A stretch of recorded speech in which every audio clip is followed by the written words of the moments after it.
நீங்கள் ஆன் பண்ணிடுங்க. இன்னைக்கு நம்ம வீட்ல அம்மா இன்னைக்கு என்ன சாப்பாடுமா? சாப்பாடு என்ன சாப்பாடு? ஐயோ பிரியாணி. பிரியாணி, மட்டன் பிரியாணி. மட்டன். ஆமாம், இது உங்கள் அப்பா. இது என்னது? இது என்னதுங்க? Double beans. மொச்சக்கொட்டை மாதிரியே இருக்குது எனக்கு பார்வைக்கு. Double beans mutton biryani. Double beans மட்டனும் போட்டிருக்கு. கத்திரிக்காய் மட்டன் பிரியாணி. கத்திரிக்காய் தொக்கு இருக்குது. கத்திரிக்காய் தொக்கு. கத்திரிக்காய் தொக்கு. பாப்பா மீன் எடுத்து ஃப்ரை. மீன் ஃப்ரை. முட்டை. காடை முட்டைங்க. எங்களுக்கெல்லாம் முட்டை இல்லை. எனக்கு ஒன்று தரணும், சரியா?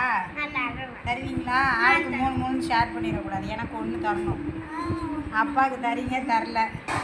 தம்பி தட்டு எடுத்துட்டு வந்துட்டான். அவனுக்கு ஆளுக்கு ஒரு தட்டு பண்ணிடுங்க.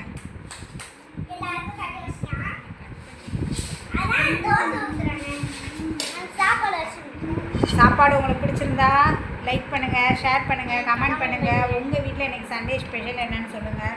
நாங்கள் மட்டன் பிரியாணி சிம்பிளாக முடிச்சாச்சுங்க. கத்திரிக்காய் தொக்கு, மீன் ஃப்ரை. எங்கள் வீட்டில் ரைத்தா இருக்கோ என்னமோ, பிரியாணிக்கு ஆனியன் ரைத்தா இருக்கோ என்னமோ, கண்டிப்பாக கத்திரிக்காய் தொக்கு இருக்கும். நல்லா இருக்குங்க பிரியாணிக்கு. நல்லா நக்கி பாருங்க, நல்லா இருக்கும். இது வாய்க்கு சொனைப்பா இருக்கும். ஆனா பிரியாணிக்கு வாய்க்கு சொனைப்பா இருக்கு மக்களே. நீங்க சாப்பிட்டு பாருங்க. பிடிச்சிருந்தா லைக் பண்ணுங்க, ஷேர் பண்ணுங்க, கமெண்ட் பண்ணுங்க.